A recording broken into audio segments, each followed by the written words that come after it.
नमस्कार साथियों, आप देख रहे हैं आपका अपना यूट्यूब चैनल जॉब जॉन जीतू में, जहां हम लाते हैं सरकार की वो खबर जो आपके हक, रोजगार और सम्मान से जुड़ी होती है। आज का वीडियो उन लाखों लोगों की आवाज़ है जो सालों से संविदा और सोचकर्मी, दैनिक वेतनभोगी भत्ते पर जो बिहार सरकार की सेवा में लगे हुए हैं, जिनका पसीना बहा मगर वेतन अभी भी उम्मीद पर टिका है। 5 अगस्त 2025 को यह तारीख सिर्फ एक कैबिनेट मीटिंग नहीं है, बल्कि लाखों परिवारों की उम्मीद का दिन बन चुका है। तो चलिए आज की इस रियल रिसर्च पर आधारित रिपोर्ट को जानते हैं।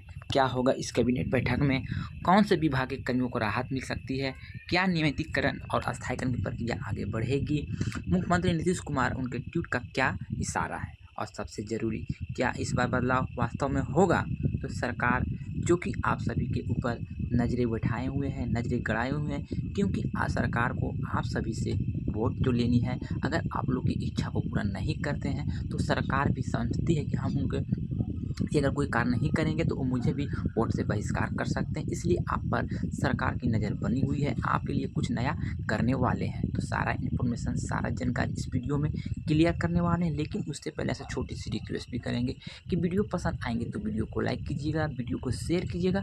चैनल पर पहली बार जुड़े हैं तो चैनल को सब्सक्राइब कीजिएगा, क्योंकि सब्सक्राइब करने में आपसे कोई भी पैसा या शुल्क नहीं लगता है। तो कृपया करके एक बार चैनल को जरूर सब्सक्राइब करें।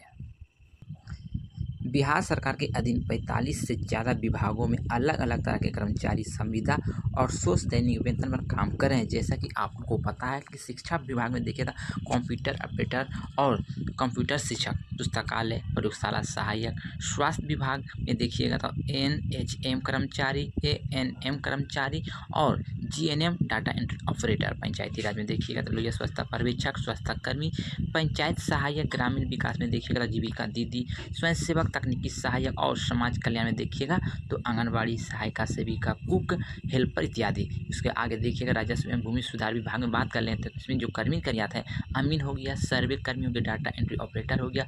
नगर विकास में बात कर लेते तो सफाई पर्यवेक्षक और नाइट गार्ड और सफाई कर्मचारी।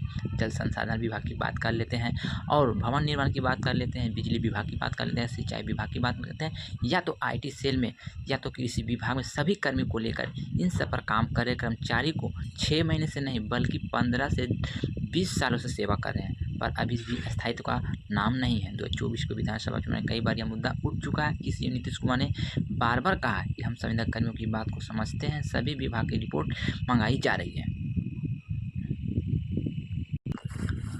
फरवरी 2025 में शिक्षा विभाग में 18 से ज़्यादा शिक्षण कर्मियों की लिस्ट भेजी गई थी। मार्च में देखिएगा 2025 में तो स्वास्थ्य विभाग के जो कर्मी थे ANM GNM को नियमित करने का प्रस्ताव भी तैयार किया गया था। जुलाई में बात कर लेते हैं तो मुख्यमंत्री ने ट्वीट किया कि हमारी सरकार सभी संविदा कर्मियों को मान सम्मान की रक्षा करेगी। उसी दौरान कर्मियों ने पूरी राज्य में प्रदर्शन किया। पटना, गया, दरभंगा, मुजफ्फरपुर, भागलपुर, बेतिया से लेकर सहरसा तक जुलूस निकाले।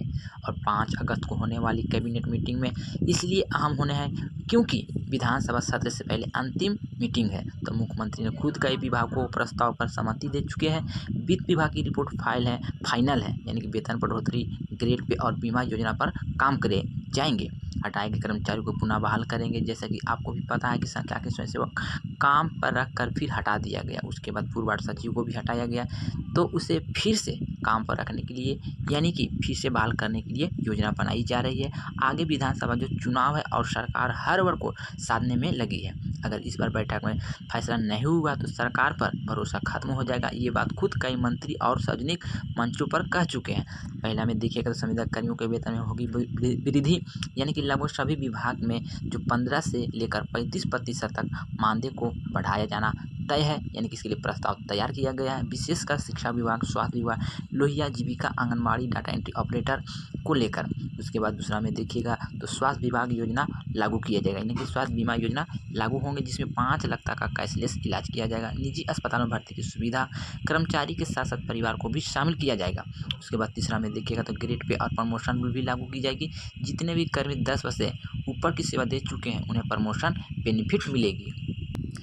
2800 से लेकर 4200 तक का ग्रेड पे की चर्चा की जा रही है। नियमितीकरण और सेवा समायोजन का भी रोड मैप तैयार किया गया है, यानी अनुशंसा समिति की रिपोर्ट के आधार पर चरणबद्ध अस्थायीकरण होंगे। कुछ विभागों को सीधे नियुक्ति की जगह पूर्व कार्यरत कर्मियों को प्राथमिकता दिया जाएगा।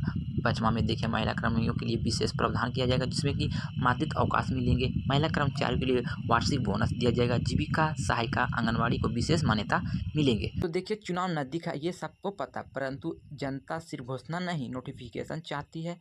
सच है या कि झूठ? कई विभाग की फाइल सचिवालय पहुंच चुकी है। वित्त विभाग में बजट का रास्ता भी साफ कर दिया गया है। यदि 5 अगस्त को निर्णय नहीं आया तो अगली कैबिनेट बैठक सितंबर तक टल सकती है।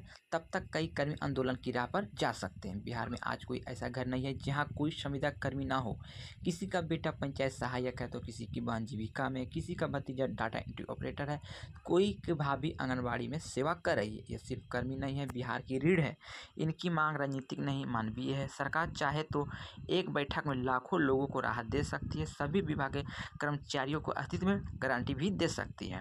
ये सिर्फ रोजगार नहीं, भरोसे का मामला है। अगर आप भी संविदा कर्मी, आउटसोर्स कर्मी, दैनिक कर्मी, वेतनभोगी या तो आपके परिवार में कोई ऐसा कर्मी है तो इस वीडियो को ज़्यादा से ज़्यादा शेयर, ज़्यादा से ज़्यादा लाइक कीजिए और चैनल पर पहली बार जुड़ गए हैं तो चैनल को सब्सक्राइब कीजिए।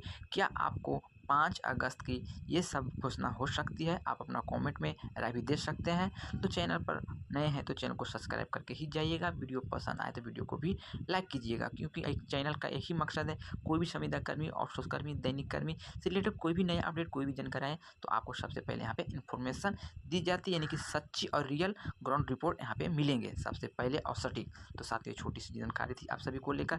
मिलते हैं नए वीडियो में नई अपडेट के साथ। जब तक के लिए goodbye, thanks for watching.